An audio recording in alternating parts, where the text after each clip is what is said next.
بسم اللہ الرحمن الرحیم۔ سیرت النبی صلی اللہ علیہ وسلم، صفحہ نمبر 99، حصہ اول۔ عرب، وجہ تسمیہ۔ عرب کی وجہ تسمیہ کے متعلق مختلف آرائیں ہیں۔ اہل لغت کہتے ہیں کہ عرب اور اعراب کے معنی فصاحت اور زبان آوری کے ہیں، اور چونکہ اہل عرب اپنی زبان آوری کے سامنے تمام دنیا کو حصہ سمجھتے تھے، اس لیے انہوں نے اپنے آپ کو عرب اور دنیا کی اور تمام قوموں کو عجب ذواللیدہ بیان کہہ کر پکارا۔ بعض کی رائے ہے کہ عرب اصل میں اربا تھا۔ قدیم اشعار میں عرب کی بجائے اربا آیا ہے۔ اربا کے معنی شامی زبانوں میں دست اور صحرا کے ہیں۔ چونکہ عرب کا بڑا حصہ دست و صحرا ہے، اس لیے تمام ملک کو عرب کہنے لگے۔ جغرافی عرب کے حدود دربہ یہ ہیں: مغرب بحیرہ قلزم، مشرق خلیج فارس اور بحر عمان، جنوب بحر ہند، شمال کی حدود بہت مختلف فیہ ہیں۔ بعض ممالکت حلب اور فرات تک اس کی حدود کو وسعت دیتے ہیں۔ سینا کا جزیرہ، جس کا نام التیا ہے، اکثر مصنفین عرب اور یورپ اس کو مصر میں شمار کرتے ہیں، لیکن جیالوجی کی روح سے وہ عرب سے متعلق ہے۔ عرب کی پیمائش باقاعدہ اب تک نہیں ہوئی، تاہم اس قدر یقینی ہے کہ وہ جرمن اور فرانس سے چگنا زیادہ وسیع ہے۔ طول تقریباً 1500، عرض 600 میل اور مجموعی رقبہ 12 لاکھ میل مربع ہے۔ ملک کا بڑا حصہ ریگستان ہے۔ پہاڑوں کا جال تمام ملک میں پھیلا ہوا ہے۔ سب سے بڑا طویل السلسلہ پہاڑ جبل الشراطہ ہے، جو جنوب میں یمن سے شروع ہو کر شمال میں شام تک چلا گیا ہے۔ اس کی سب سے اونچی چوٹی 8000 فٹ بلند ہے۔ بعض حصے زرخیز اور شاداب بھی ہیں۔ چاندی اور سونے کی کانیں کثرت سے ہیں۔ علامہ ہمدانی نے سفتہ جزیرۃ العرب میں ایک کان کا نشان دیا ہے۔ قریش جو تجربات کیا کرتے تھے، مورخین نے لکھا ہے زیادہ تر ان کا مال تجارت چاندی ہوتی تھی۔ برٹن صاحب نے مدین کی طلائی معاون پر خاص ایک کتاب لکھی ہے، قدیم تاریخ کے ماخذ۔ اسلام سے قبل عرب کی تاریخ کے ماخذ حسب ذیل ہیں۔ نمبر 1، زمانہ جاہلیت کے بعض تنصیفات جو سلاطین ہیرا کے کتب خانہ میں محفوظ تھیں، اور جو ابن ہشام کو ہاتھ آئی تھیں، اور جن کا ذکر علامہ موصوف نے کتاب التیاجان میں کیا ہے۔ اور نمبر 2، زبانی روایتیں جو قدیم سے چلی آتی تھیں۔ عرب کا حافظہ نہایت قوی تھا، یہاں تک کہ آج اشعار جاہلیت کا جو وسیع ذخیرہ موجود ہے، اسلام کے زمانہ تک زبانی ہی روایت ہوتا چلا آتا ہے۔ اس بنا پر عرب کے قدیم تاریخ کا کافی سرمایہ محفوظ تھا۔ عرب کی جو قومیں معدوم ہو چکی، مثلاً تسم، جدیس، عاد، سمود، اور اس کے متعلق بھی اس قدر تاریخی روایتیں محفوظ تھیں کہ ان کے ذریعہ سے مورخین اسلام کی تاریخ قدیم پر محتبہ تنصیفات مرتب کر سکے۔ مثلاً ہشام کلبی نے تمشجیدس، طبابہ یمن اور دیگر سلاطین عرب پر متعدد کتابیں لکھی، جن کا ذکر ابن الندیم نے فہرست صفحہ 96 میں کیا ہے۔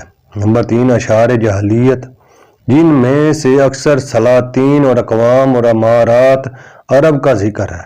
یہ اشعار سفتہ جزیرہ العرب اور معجم البلدان میں کثرت سے موجود ہیں۔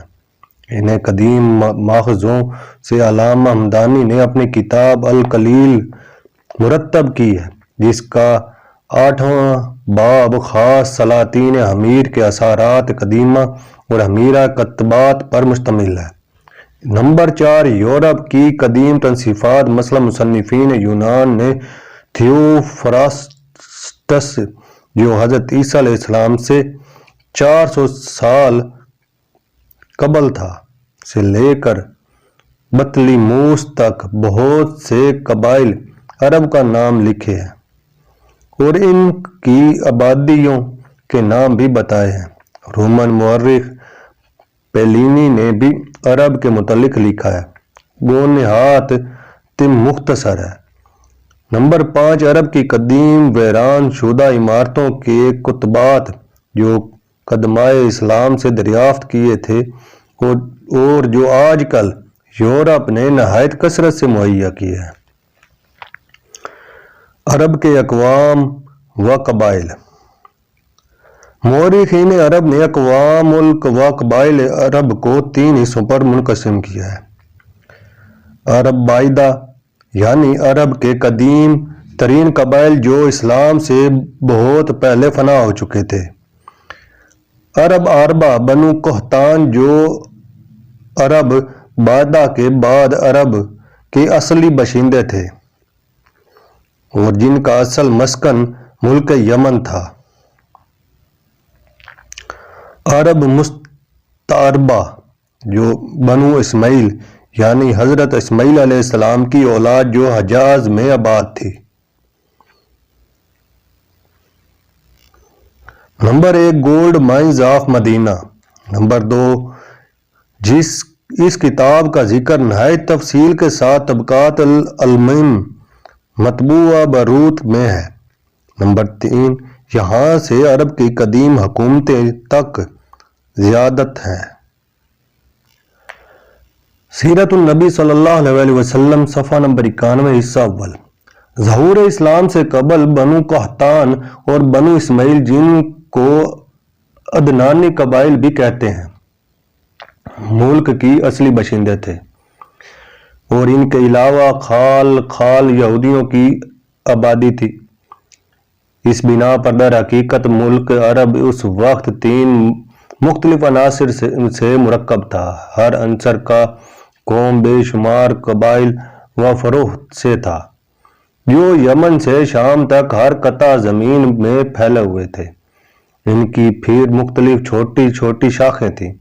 چونکہ اس کتاب میں اکثر ان کے نام آئیں گے، اس بنا پر ان کا ایک مختصر خاکہ درج ذیل ہے۔ بنو قحطان، اس خاندان کی 3 بڑی شاخیں ہیں۔ نمبر 1 قزاح، number 2 Kahlan, number 3 Azd. Himyar بھی اس کی شاخ ہے جو یمن کے فرمان روا تھے، لیکن واقعات کو ان سے کوئی تعلق نہیں۔ نمبر 1 قبائل قزاح۔ عام علماء انصاب قزاح کو بنو قحطان میں داخل کرتے ہیں اور ہم بھی یہاں ان کی پیروی کرتے ہیں، ورنہ ذراوِ تحقیق وہ بنو اسماعیل ہیں۔ بہرحال ان کے حسب ذیل شاخیں ہیں: بنو کلب، بنو تنوخ، بنو جرم، بنو جہینہ، بنو نہد، بنو ازرہ، بنو اسلم، بلی، صلیح، ساجل، تغلب، نمر، اسد، تمیل، عللات، کلب۔ نمبر 2 کہلان، بجیلہ، خصم، ہمدان، کندہ، مزہج، تے، لخم، جزم، عاملہ۔ نمبر 3 ازد، انصار اسی کی شاخ سے ہے۔ اوس، خزرج، خزاع، خسان، دوس۔ مشہور عدنانی قبائل جن کا آخری مقسم مزر ہے، حسب ذیل ہے: قبائل مزر اولن، بنی خندف اور بنو کیش، دو خاندان پر مستقیم ہے: خزف، حزیل، کنانا، اسد، زبا، مزینہ، رباب، تمیم، ہون۔ ان میں سے ہر ایک کے متعدد فروع ہیں۔ اصول فروع: کنانا، قریش، دول، ہون، قارہ، رباب، عدی، تیم، عقل، سور، تمیم، مقاس، کری، بدالہ، یربو، یرہا، سلبہ، کلیب، کیس، عدوان، غطفان، اسر، سلیم، حوازن۔ سیرت النبی صلی اللہ علیہ وسلم صفحہ نمبر 92 حصہ اول۔ ان میں سے بعض کی فروع یہ ہیں: غطفان، ابیس، زیبان، فزرہ، مرہ، آسر، غنی، باہلہ، حوازن، سہ، نصر، جسم، ثقیف، سلول، بنو عامر۔ عامر کی شاخیں بنو حلال، بنو نمر، بنو کعب ہیں۔ یہود: بنو کناکہ، بنو نذیر، بنو قریظہ۔ بنو قحطان اول و آل اسماعیل نے اسلام سے پہلے متعدد حکومتیں قائم کی تھیں، جن کے جستہ واقعات کہیں ملتے ہیں۔ عرب کی قدیم حکومتیں کتبوں اور دیگر مورخین کی نصریحوں سے جو کچھ ثابت ہوتا ہے یہ ہے کہ اسلام سے پہلے عرب میں 5 متمدن سلطنتیں گزری۔ نمبر 1، معینی۔ معین یمن میں ایک مقام کا نام ہے جو کسی زمانے میں سلطنت کا پایہ تخت تھا۔ نمبر 2، سبائی یعنی قوم سبا۔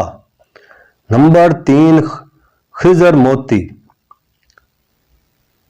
نمبر 3، حضر موتی۔ حضر موت یمن کا مشہور مقام ہے۔ نمبر 4، قطبانی۔ قطبان عدن میں ایک مقام ہے جو آج کل گمنام ہے۔ نمبر 5، نباتی۔ حضرت اسماعیل علیہ السلام کے ایک بیٹے کا نام نبات تھا، یہ سلسلہ انہی کی طرف منسوب ہے۔ معینی سلطنت جنوبی عربستان میں تھی۔ اس کے صدر مقامات کرن اور معین تھے۔ کتبوں سے تقریباً 25 حکمران کا پتہ چلتا ہے۔ محققین یورپ میں اختلاف ہے کہ معینی اور سبائی حکومتیں ہم زمان تھیں یا متقدم و متاخر۔ کلازر کا خیال ہے کہ معینی حکومت بہت متقدم ہے اور حضرت عیسیٰ علیہ السلام سے 1500 برس قبل موجود تھی، لیکن مولر کا بیان ہے کہ کوئی معینی کتبہ 800 برس قبل مسیح سے پہلے کا نہیں ملتا۔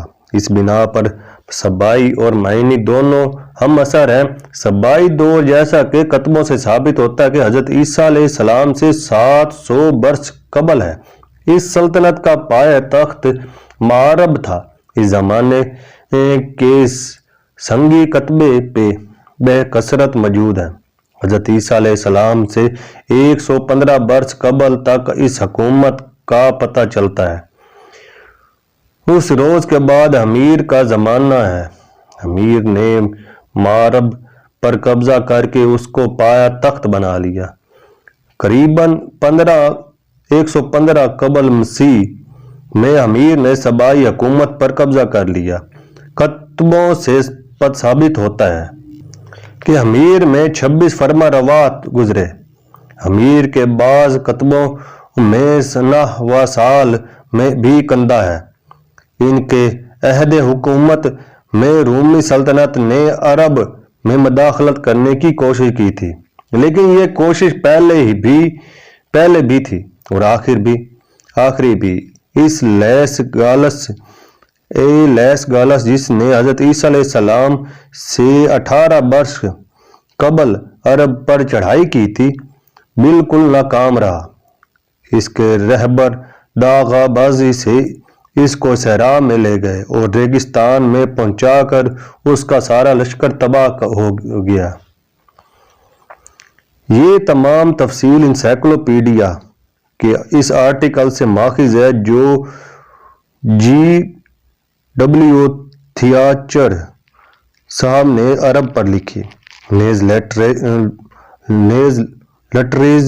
Literary history of the Arabs مؤلف رینالڈ کلٹس پروفیسر کیمبرج صفحہ 4 تا 6۔ سیرت النبی صلی اللہ علیہ وسلم صفحہ نمبر 93 حصہ اول۔ امیر نے یہودی مذہب قبول کر لیا تھا، اسی زمانے کے قریب حبشیوں نے عرب کے جنوب میں حکومت قائم کرنی شروع کی اور ایک زمانے میں امیریوں کو شکست دے کر اپنی مستقل حکومت قائم کر لی۔ اس عہد کا ایک کتبہ جو آج کل ہاتھ آیا ہے، اس پر یہ الفاظ ہیں: رحمان، مسیح اور روح القدس کی قدرت و فضل و رحمت سے اس یادگاری پتھر پر ابراہہ نے کتبہ لکھا جو کہ بادشاہ حبش راہمیس زیبی ان کا نائب الحکومت ہے۔ سبا اور حمیر کی عظمت اور اقتدار اور وسعت فتوحات کی روایتیں عرب میں اس قدر متواتر ہیں کہ ان کے قدر و مشترک سے انکار نہیں کیا جا سکتا۔ اشعار میں بھی کثرت سے واقعات مذکور ہیں۔ عربوں کے خیال کے موافق سلاطین حمیر نے ایران کے انتہائی مقامات فتح کر لیے تھے۔ ذوالقرنین، جس کو عوام سکندر کہتے ہیں، اہل عرب کے نزدیک اسے حمیری خاندان کا فرما روا تھا۔ شاہنامہ میں مذکور ہے کہ کیکاوش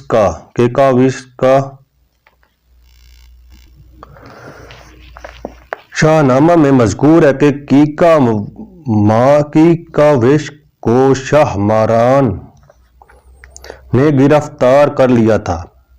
علامہ سلبی نے تاریخ ایران میں شاہنامہ میں مذکور ہے کہ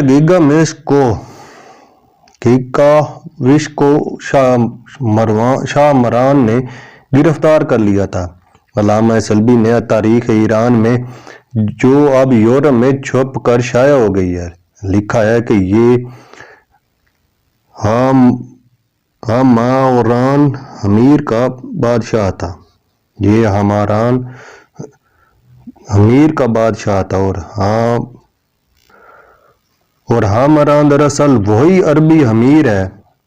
علامہ موصوف نے یہ بھی لکھا ہے کہ سودائیہ جو کہ کاوش کی زوجہ تھی اور فردوسی کے بیان کے موقف سیاوش پر عاشق ہو گئی تھی، اسی حمیری بادشاہ کی بیٹی تھی اور اس کا اصلی نام سیدی تھا۔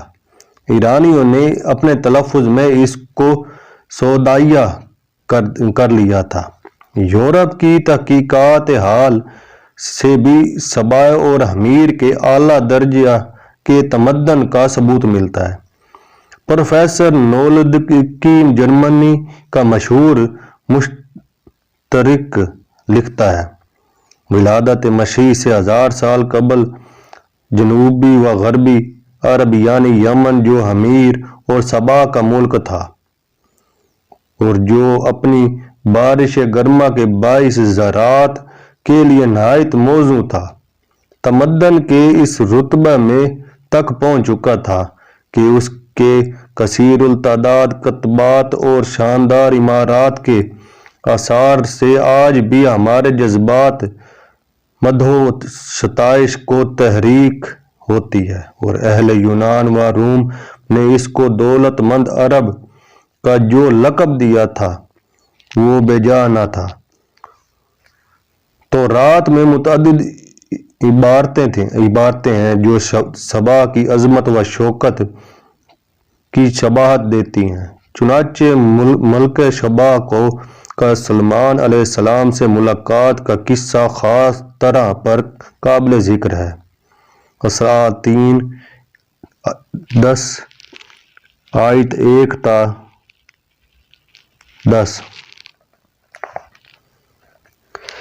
قوم سمود کی عمارات سے ڈاؤٹی اور یوٹنگ کی محنتوں نے ہم کو روشناس کر دیا ہے۔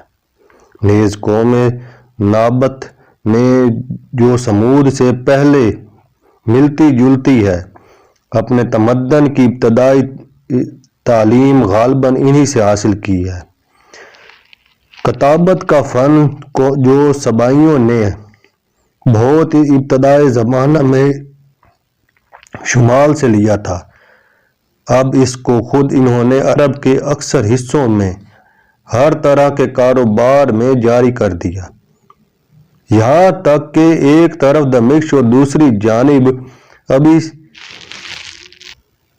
کتابت کا فن جو سبائیوں نے ابتدائی زمانہ میں شمال سے لیا تھا، اب اس کو خود انہوں نے عرب کے اکثر حصوں میں ہر طرح کے کاروبار میں جاری کر دیا، یہاں تک کہ ایک طرف دمشق اور دوسری جانب ابھی سینا تک اس کو پھیلا دیا۔ نابتی حکومت جو شام کی حدود سے متصل تھی اور جو قوم سبا کے مرداف یا ان کے قائم مقام تھی، اس کی نسبت فارسٹر صاحب اپنے جغرافیہ میں لکھتے ہیں۔ ان مختصر بیانات سے معلوم ہوا ہوگا کہ زمانے قدیم میں نابت کا نام اور اثر نہ صرف ریگستانی اور صحرائی عرب پر مستولی تھا، بلکہ حجاز و نجد کے صوبہائے عظیمیہ پر حاوی تھا۔ نابتی جہاں ایک طرف منافع تجارت سے بہرہ اندوز ہونے میں کمال رکھتے تھے، وہاں دوسری طرف سچے بنو اسماعیل کے خطرات جنگ کے لیے بالکل مستعد رہتے تھے۔ فلسطین و شام میں نمبر 1 مورخین کی تاریخ عالم جلد 8 یعنی ہسٹورین ہسٹری آف ورلڈ تمہیدی آرٹیکل نوشتہ پروفیسر نولدکی صفحہ 5۔ فلسطین و شام میں ان کی سیرت النبی صلی اللہ علیہ وسلم صفحہ نمبر 94 حصہ اول۔ ان کی غار تکریوں اور خلیج عرب میں مصری جہازات پر ان کی رہزنی نے بارہا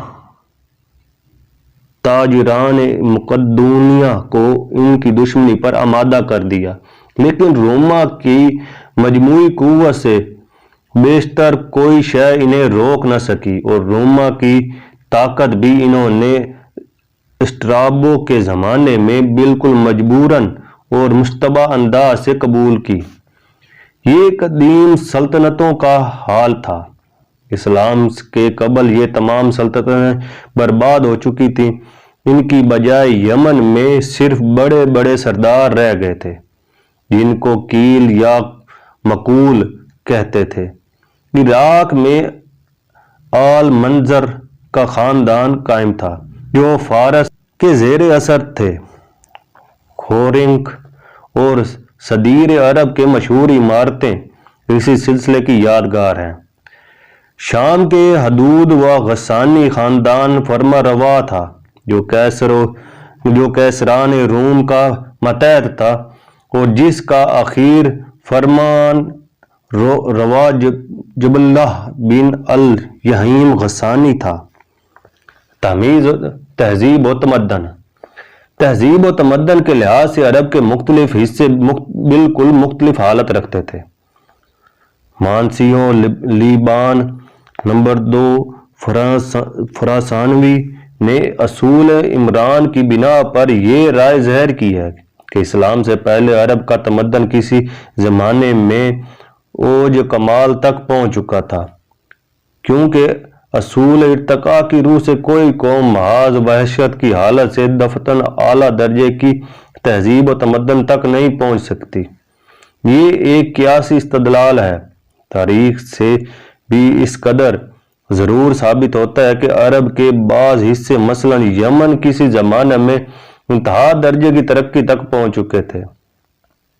یورپ کے محققین آثار قدیمہ جنہوں نے یمن کے آثار قدیمہ کی تحقیقات کی ہے اور پرانے کتبوں کو پڑھا ہے، وہ یمن کی قدیم تہذیب و تمدن کا اعتراف کرتے ہیں۔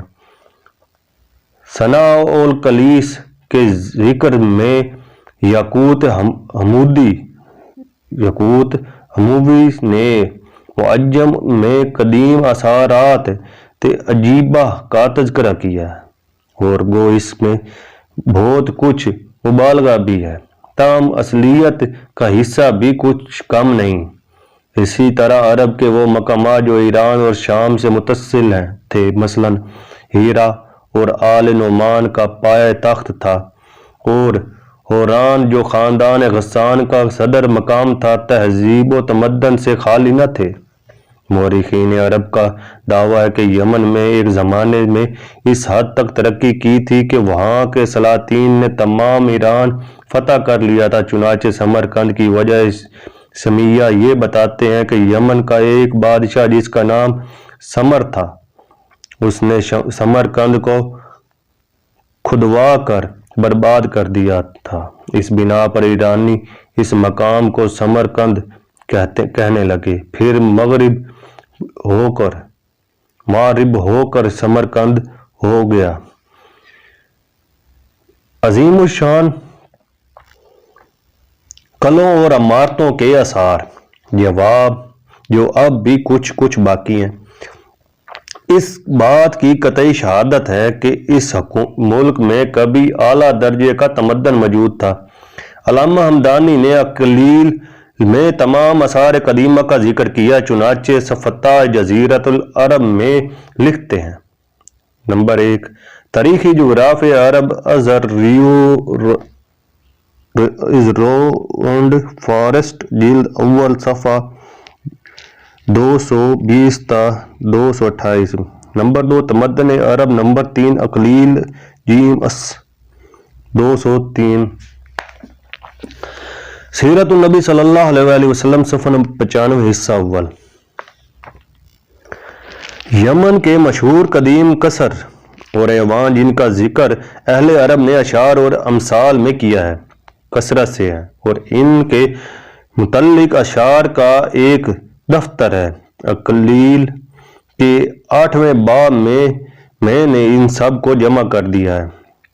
اس کے بعد مصنف نے لکھا ہے کہ میں اس موقع پر صرف ان کے نام کندہ دیتا ہوں، اور وہ یہ ہیں: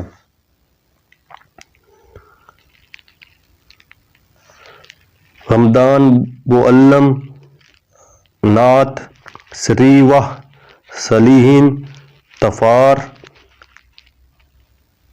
حاکر، زہر، سبام، غیمان، یانوب، رمام، براکس، معین، رواس، ارباب، ہند، حنیدہ، عمران، بخیر۔ ان میں سے غمدان اور نعت کا حال معجم البلدان میں تفصیل سے مذکور ہے، اور اس کی عظمت و رفتہ کے متعلق ایسی باتیں نقل کی ہیں جس پر ایشیائے مبلغہ کا دھوکہ ہوتا ہے۔ صلیحین کی نسبت لکھا ہے کہ 70 برس میں تعمیر ہوا۔ شام کے حال میں لکھا ہے، ان کے متعدد ہیبت انگیز قلعے ہیں۔ قلعہ ناتا وہاب بن منبع کے زمانے تک موجود تھا۔ اس کے ایک کتبہ کو محدث موصوف نے پڑھا تو معلوم ہوا کہ 16 برس کی تعمیر ہے۔ آج کل یورپ کے محققین نے ان مقامات میں جا کر جو تحقیقات کی ہیں اس سے بھی حیرت انگیز تمدن کی تصدیق ہوتی ہے۔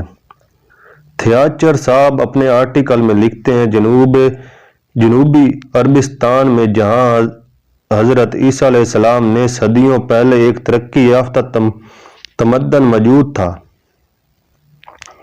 جہاں حضرت عیسیٰ سے صدیوں پہلے ایک ترقی یافتہ تمدن موجود تھا، قلعوں اور شہر پناہوں کے اثرات اب بھی موجود ہیں۔ ان کا ذکر متعدد سیاحوں نے کیا ہے۔ یمن اور حضر الموت میں یہ اثرات کثرت سے ہیں اور اکثروں پر اب تک کتبے موجود ہیں۔ صنعاء کے قریب ایک قلعہ تھا جس کو قزوینی نے آثار البلاد میں دنیا کے عجائب ہفتگانہ میں سے ایک قرار دیا ہے۔ دیگر قلعوں کے لیے دیکھو جرمن اور نٹیل سوسائٹی جلد صفحہ 10-20۔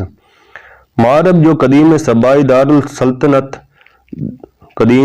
دارالسلطنت تھا، اس کے آثار قدیمہ کو ارنوب حلوے اور گلازر نے دیکھا ہے۔ مأرب کے مشہور آثار میں سے ایک بڑی خندق کے آثار باقی ہیں۔ ان کو دیکھ کر عدن کے دوبارہ تعمیر شدہ حوض یاد آتے ہیں۔ ان کی اہمیت اس وقت ظاہر ہوئی جب گلازر نے وہ 2 طویل الظلیل کتبے شائع کیے جن میں سے ان کے عیسوی قرن 5 اور 6 میں دوبارہ تعمیر کا ذکر ہے۔ یمن میں مقام حران ایک اور خندق ہے جس کا طول تقریباً 450 فٹ ہے، لیکن عرب کے اصلی اور اندرونی مقامات میں تہذیب و تمدن کی یہ حالت نہ تھی۔ عربی زبان نہایت وسیع ہے، باوجود اس کے جن چیزوں کو تمدن اور اسباب معاشرت سے تعلق ہے، ان کے لیے خاص عربی زبان میں الفاظ نہیں ملتے، بلکہ ایران یا روم میں مستعار آئے ہیں۔ سکہ کے لیے ایک لفظ بھی موجود نہیں۔ درہم اور دینار دونوں غیر زبان کے الفاظ ہیں۔ درہم یونانی لفظ درخم ہے اور یہ وہی لفظ ہے جو انگریزی میں ڈرام ہو گیا ہے۔ چراغ معمولی چیز ہے جہاں تاہم اس کے لیے عربی میں کوئی لفظ نہ تھا۔ چراغ کو لے کر سراج کر لیا، پھر ایک مصنوعی لفظ بنایا، مصابہ، یعنی ایک آلہ جس سے صبح بنا لی جاتی۔ نمبر 1، انسائکلوپیڈیا یا مضمون عرب، سیرت النبی صلی اللہ علیہ وسلم، صفحہ نمبر 96، حصہ اول۔ کوزہ کے لیے کوئی لفظ نہیں، کوزہ کو کوز کر لیا ہے۔ لوٹے کو باریک کہتے ہیں جو آبریز کا معرب ہے۔ تشت فارسی لفظ تھا، اسی کو عربی میں تشت کر لیا ہے۔ پیالہ کو کاش کہتے ہیں، وہی کاسہ فارسی لفظ ہے۔ کرتا کو عربی میں کرتک کہتے ہیں، یہ بھی فارسی ہے۔ پاجامہ کو سروال کہتے ہیں جو سلوار کی بگڑی ہوئی صورت ہے۔ جب ایسی چھوٹی چھوٹی چیزوں کے لیے لفظ نہ تھے تو تمدن کے لیے بڑے بڑے سامان کے لیے کہاں سے لفظ آتے؟ اس سے ثابت ہوتا ہے کہ عرب نے کسی زمانے میں جو ترقی کی تھی آس پاس کے ممالک کے تہذیب و تمدن سے متاثر ہو کر کی تھی، اس لیے جو مقامات ان ممالک سے دور تھے اسی اصلی حالت پر رہ گئے۔ احادیث صحیحہ سے ثابت ہوتا ہے کہ حضرت صلی اللہ علیہ وسلم کے زمانہ تک عیش و نعمت کے سامان بہت کم تھے۔ مثلا حجاب کے شان و نزول میں بخاری وغیرہ میں مذکور ہے کہ اس زمانے تک گھروں میں جائے ضرور نہ تھی، مستورات رفع حاجت کے لیے بیٹھ جایا کرتی تھیں۔ ترمذی باب فقر میں ہے کہ اس وقت تک چھلنیاں نہ تھیں، پھوسے کو پھونک کو اڑاتے تھے، جو رہ جاتا تھا وہی آٹا ہوتا تھا۔ بخاری کے ایک حدیث سے ثابت ہوتا ہے کہ راتوں کو گھروں میں چراغ نہ جلتے تھے۔ ابو داؤد میں ایک صحابی کی روایت ہے کہ میں حضرت صلی اللہ علیہ وسلم کی صحبت میں تھا، لیکن میں نے آپ سے عشرات الارض کا حرام ہونا نہیں سنا۔ اگرچہ اس حدیث کی شرح میں محدثین لکھتے ہیں کہ ایک راوی کے نہ سننے سے یہ لازم نہیں آتا کہ واقعی میں حضرت صلی اللہ علیہ وسلم نے عشرات ارض کی حرمت نہیں بیان کی، لیکن اس سے اس قدر ضرور ثابت ہوتا کہ اسلام سے پہلے عرب عشرات الارض کھاتے تھے۔ تاریخ اور ادب کی کتابوں میں یہ تصریح موجود ہے کہ عرب کن، کھجورا، گو، گرگٹ، سہی اور جانوروں کا چمڑا کھاتے تھے۔ عرب کے مذاہب۔ عرب میں اسلام سے پہلے مختلف مذاہب تھے۔ بعضوں کا خیال تھا کہ جو کچھ ہے زمانہ یا فطرت، قانون میں قدرت ہے، خدا کوئی چیز نہیں۔ انہی لوگوں کی نسبت قرآن مجید میں ہے۔ اور جاسیات 3 اور یہ لوگ کہتے ہیں کہ جو کچھ ہے یہی ہماری دنیا کی زندگی ہے، ہم مرتے اور جیتے ہیں اور ہم کو مارتا ہے تو زمانہ مارتا ہے۔ بعض خدا کے قائل تھے لیکن قیامت اور جزا و سزا کے منکر تھے۔ ان کے مقابلہ میں قرآن مجید نے قیامت کے ثبوت پر اس طرح استدلال کیا ہے۔ سورۃ یاسین آیت نمبر 5۔ کہہ دو کہ ہڈیوں کو وہی دوبارہ زندہ کرے گا جس نے پہلی دفعہ پیدا کیا تھا۔ بعض خدا اور جزا و سزا کے بھی قائل تھے لیکن نبوت کے منکر تھے، اور ان کا ذکر اس آیت میں ہے۔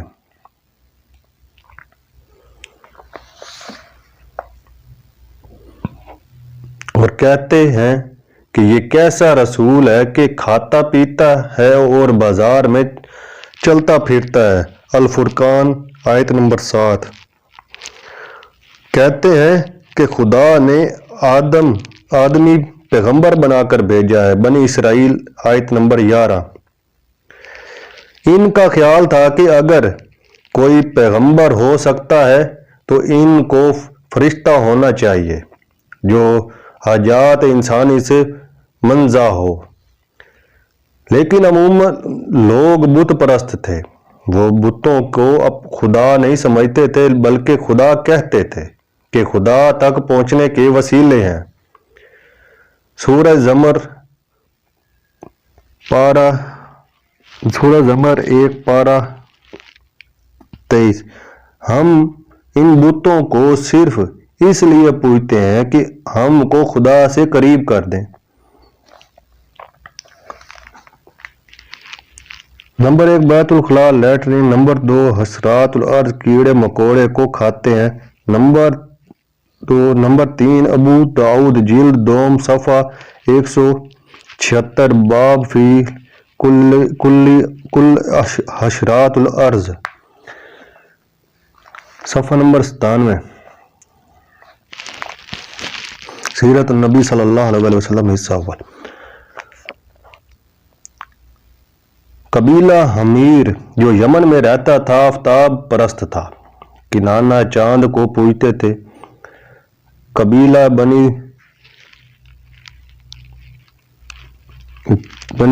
عین وابران کی عبادت کرتا تھا، اس لیے قیس و شعرا کی، قبیلہ اسد عطارد کی اور لاخم و جذام مشتری کی پرستش کرتے تھے۔ مشہور بتوں اور ان کے پوجنے والوں کے نام حسب ذیل ہیں۔ بتوں کی تفصیل ملل و نحل میں ہے۔ اے نام بت، مقام، قبیلہ جو اس بت کو پوجتا تھا۔ نام بت لات، مقام طائف، قبیلہ جو اس بت کی پوجا کرتا تھا ثقیف، قبیلہ جو اس بت کی کو پوجتا تھا ثقیف تھا۔ نام بت عزا، مقام مکہ معظمہ، قبیلہ جو اس بت کو پوجتا تھا قریش و کنانہ۔ بت کا نام منات، مقام مدینہ منورہ، قبیلہ جو اس بت کو پوجتا تھا اوس، خزرج اور غشان۔ نام بت ود، مقام دومتا الجندل، قبیلہ جو اس بت کو پوجتا تھا کلب۔ نام بت سوا، قبیلہ جو اس بت کو پوجتا تھا حزیل۔ نام بت یغوس، قبیلہ جو اس بت کو پوجتا تھا مزیحج اور قبائل یمن۔ نام بت یعوق، مقام یمن، قبیلہ جو اس بت کو پوجتا تھا ہمدان۔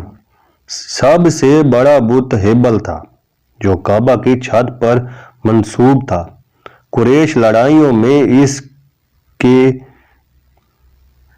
جے پکارتے تھے۔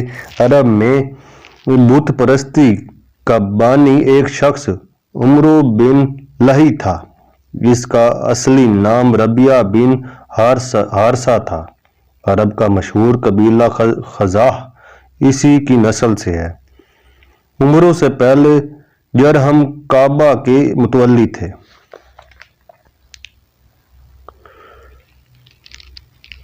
عمرو سے لڑ کر جرہم کو مکہ سے نکال دیا اور خود حرم کا متولی ہو گیا۔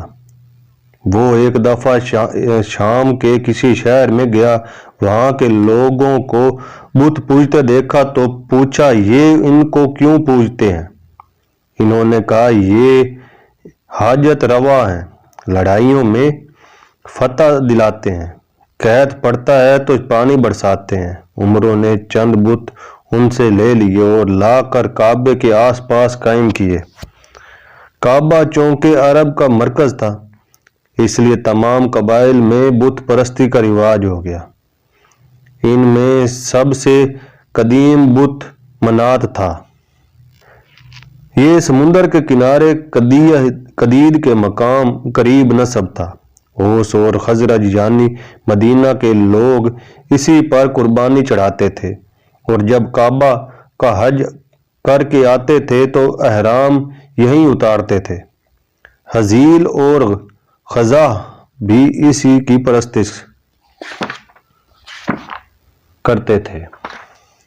نمبر 1، یہ تمام تفصیل ملیل و نحل شہر ستانی مذاہب عرب کے ذکر میں ہے۔ نمبر 2، یہ تمام تفصیل معجم البلادان نے ذکر منات میں ہے۔ سیرت النبی صلی اللہ علیہ وسلم صفحہ نمبر 98 حصہ اول۔ یاقوت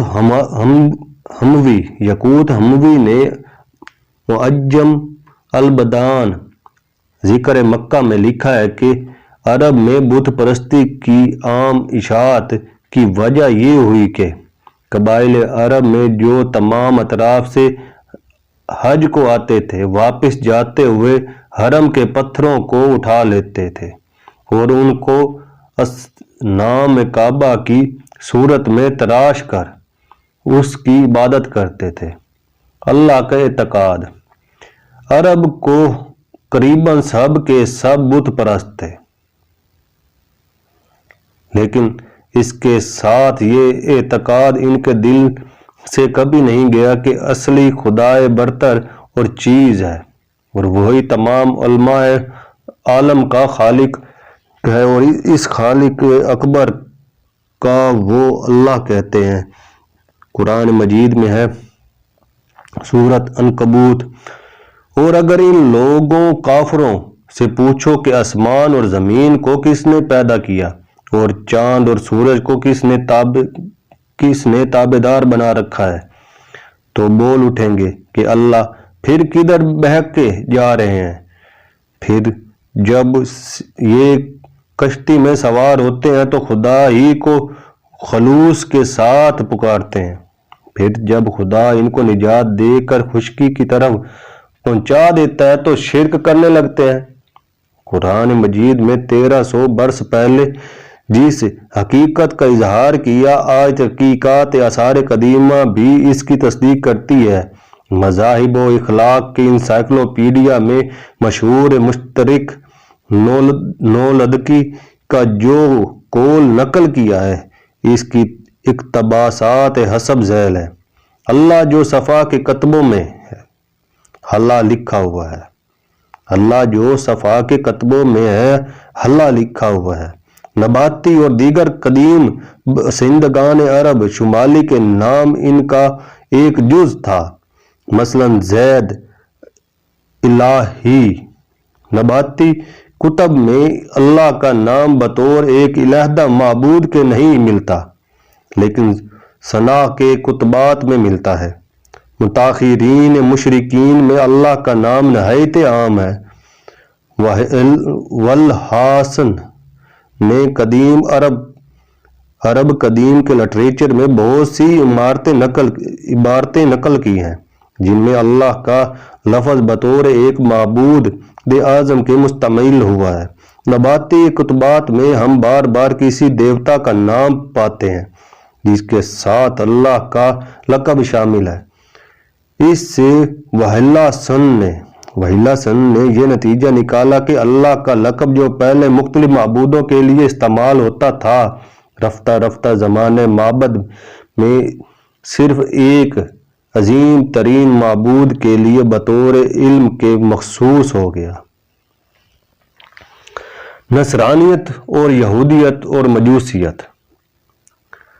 اگرچہ زمانہ اور مدت کا تعین مشکل ہے، لیکن یہ تینوں مذاہب ایک مدت دراز سے عرب میں رائج ہو چکے تھے۔ علامہ ابن قتیبہ نے معرف میں لکھا ہے کہ قبائل ربیہ و غسان نصرانی تھے۔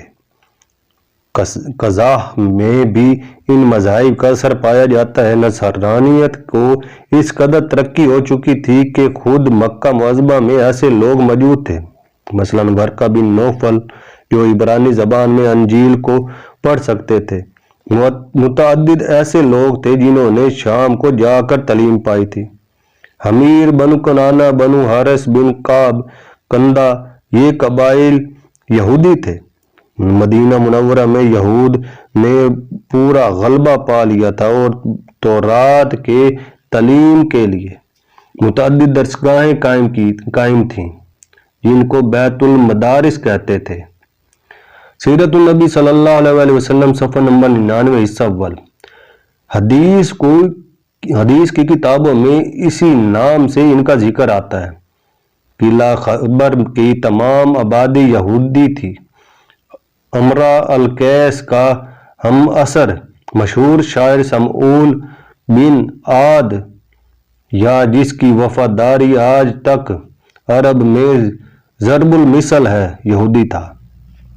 اہل عرب کی روایتیں مکہ معظمہ میں اس قدر رواج پا چکی تھیں کہ حضرت صلی اللہ علیہ وسلم پر جب قرآن نازل ہوتا تھا اور اس میں بنی اسرائیل کے واقعات مذکور ہوتے تھے تو کفار بدگمانی کرتے تھے کہ کوئی یہودی یا عیسائی آپ کو سکھلاتا ہے، کوئی یہودی یا عیسائی آپ کو سکھاتا ہے۔ خود قرآن مجید میں ہے، سورہ نحل آیت نمبر 14، اور ہم جانتے ہیں کہ وہ یہ کہتے ہیں کہ محمد کو کوئی آدمی سکھاتا ہے۔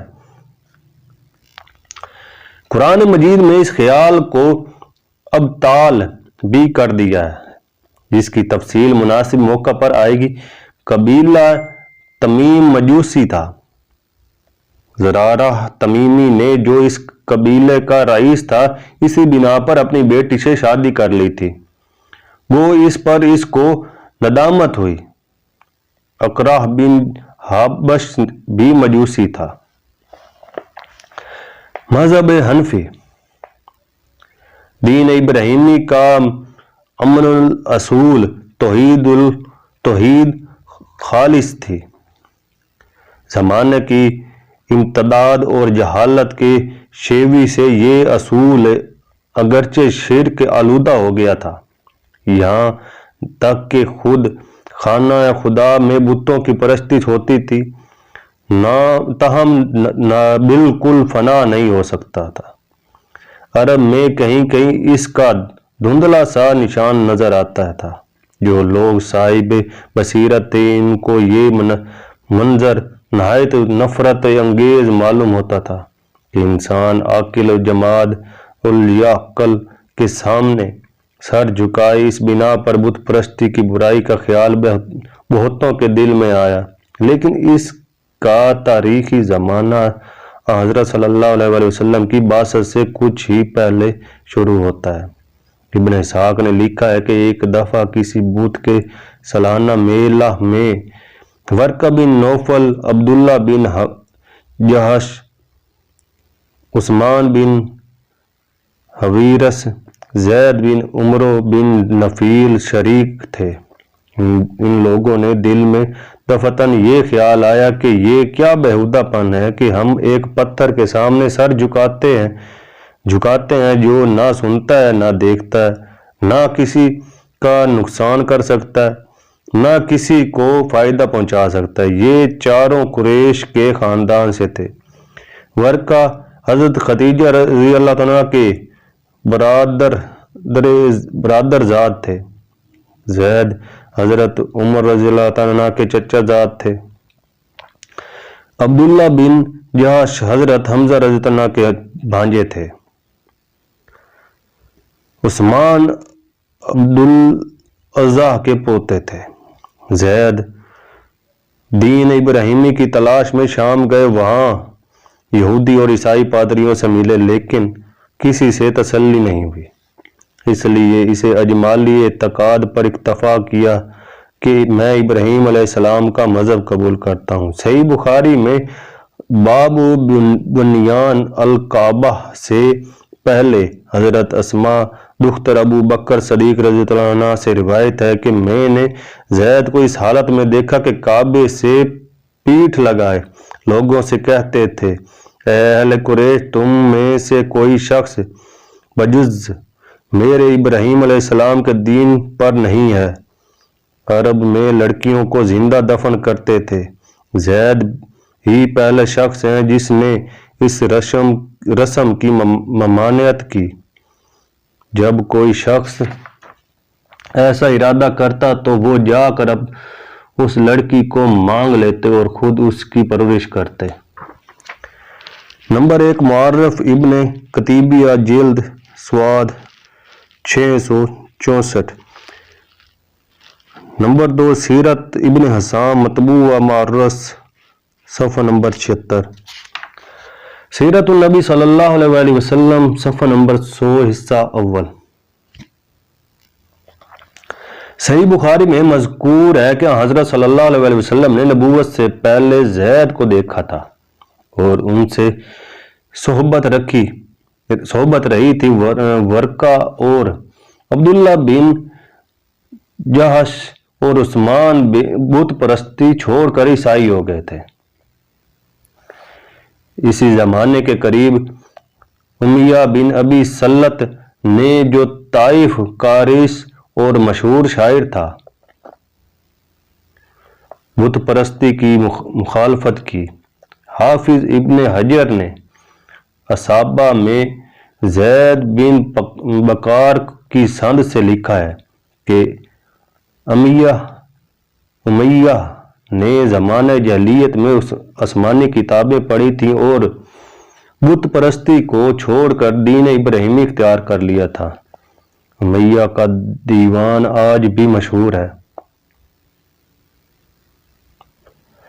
اگرچہ اس کا بڑا حصہ جعلی ہے، تاہم اصلی کلام بھی اسی میں پایا جاتا ہے۔ وہ غزوہ بدر تک زندہ رہا۔ اتباع جورش مکہ اور حضرت معاویہ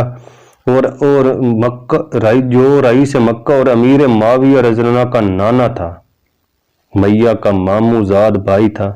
میہ نے اس کے قتل ہونے کی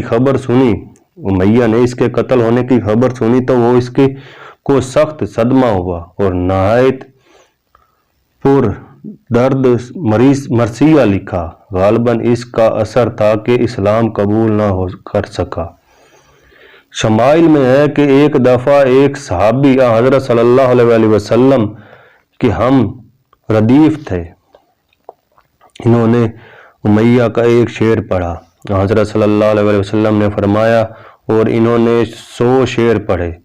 ہر شعر کے ختم ہونے پر آپ فرماتے جاتے تھے کہ اور آخر میں آپ نے فرمایا امیہ مسلمان ہوتے ہوتے رہ گیا۔ ابن ہشام نے بت پرستی کی مخالفت کرنے والوں میں انہی چاروں کا نام لکھا ہے، لیکن اور تاریخی شہادتوں سے ثابت ہوتا ہے کہ عرب میں متعدد اہل نظر پیدا ہو گئے تھے جنہوں نے بت پرستی سے توبہ کی تھی۔ ان میں سب سے زیادہ مشہور شخص عرب کا نامور خطیب قیس بن سعد الیادی ہے، جس کا تذکرہ آگے آتا ہے۔ ایک شخص قیس بن نصبہ تھا، جس کی نسبت حافظ ابن حجر نے اصباح میں لکھا ہے کہ جہالت کے زمانے میں خدا پرست ہو چکا تھا اور حضرت صلی اللہ علیہ وسلم کی بعثت پر مشرف با اسلام ہوا۔ یہ تحقیق نہیں کہ دین ابراہیمی کو دین حنفی کیوں کہتے ہیں۔ قرآن مجید میں یہ لفظ موجود ہے، لیکن اس کے معنی میں اختلاف ہے۔ مفسرین لکھتے ہیں کہ چونکہ اس دین میں بت پرستی سے انحراف تھا، اس لیے اس کو حنیفی کہتے ہیں، کیونکہ حنف کے معنی انحراف کے ہیں۔ عبرانی اور سیرانی زبان میں حنیف کے معنی منافق اور کافر کے ہیں۔ ممکن ہے کہ بت پرستوں نے یہ لقب دیا ہو اور محدثین نے فخریہ قبول کر لیا ہو۔ یہ امر اکثر روایتوں سے ثابت ہے کہ عرب اور خصوصاً مکہ اور مدینہ میں متعدد اشخاص بت پرستی کے منکر ہو گئے تھے اور ملت ابراہیمی کی جستجو میں تھے۔ یہ اس لیے مجد ملت ابراہیمی کے ظہور کا وقت قریب آ گیا تھا۔ اس چند راہ طلب اور حقیقت و اشخاص کے وجود کی بنا پر مصنفین یورپ کہتے ہیں کہ مذہب صحیح اور توحید خالص کا رواج عام عرب میں اسلام سے پہلے بھی موجود تھا، لیکن اگر یہ صحیح ہے تو یہ حیرت انگیز بات ہے کہ اسلام کے ظہور سے اس قدر ہنگامہ کیوں برپا ہوا۔ یہ مارکولوس کا بیان ہے۔ سیرت النبی صلی اللہ علیہ وسلم صفحہ نمبر 101 حصہ اول۔ کیا عرب میں ان مذاہب نے کچھ اصلاح کی؟ سرخی: جیسا کہ اوپر بیان ہوا، عرب میں تمام مشہور مذاہب موجود تھے، یہودیت بھی، نصرانیت بھی، مجوسیت بھی، حنیفیت بھی، اور عقلی بلند پروازی کی معراج الہاد بھی۔ لیکن ان سب کا نتیجہ کیا تھا؟ عقائد کے لحاظ سے یا تو خداؤں کی وہ کثرت جس کو نصرانیت نے بہت گھٹیا تاہم 3 تعداد سے کم نہ کر سکی، اس کے ساتھ یہ اعتقاد کہ حضرت عیسیٰ علیہ السلام خود سولی پر چڑھ کر تمام بنی آدم کے گناہوں کا کفارہ بن گئے، یا توحید تھی، لیکن خدا اس قسم کا تھا کہ جو آدمیوں سے کشتی لڑتا تھا۔ بتوں پر آدمیوں کی قربانی چڑھائی جاتی تھی۔ باپ کی منقوہ بیٹے کی وراثت میں ملتی تھی۔ حقیقی بہنوں سے ایک ساتھ شادی جائز تھی، لیکن ازدواج کی کوئی حد نہ تھی۔ قمار بازی، شراب خوری، زناکاری کا رواج عام تھا۔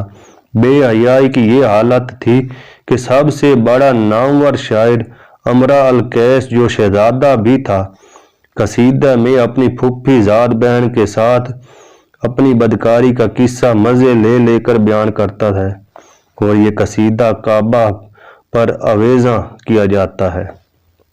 لڑائیوں میں لوگوں کو زندہ جلا دینا، مستورات کے پیٹ چاک کر ڈالنا، معصوم بچوں کو تہہ کرنا عموماً جائز تھا۔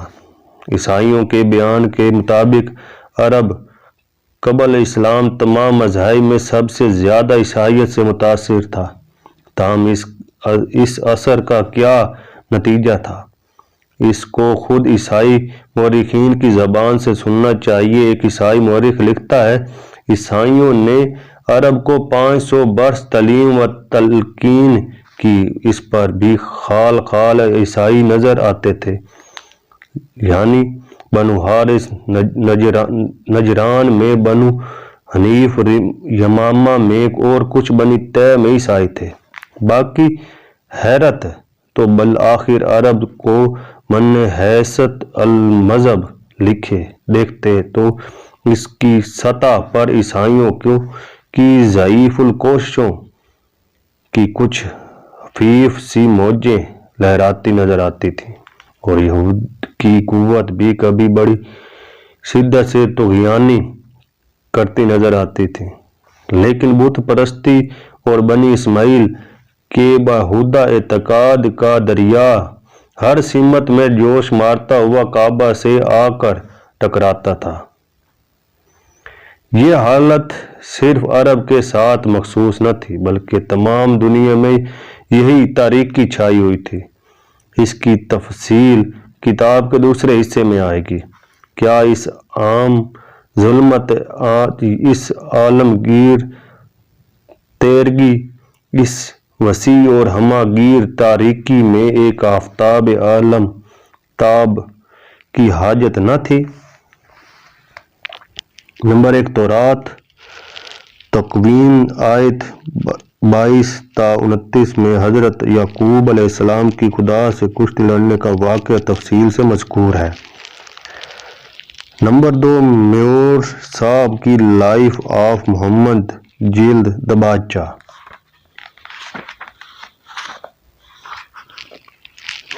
یہ ان کتابوں کے نام بتائیں جن کا پیچھے ذکر کچھ آ چکا ہے، جن سے یہ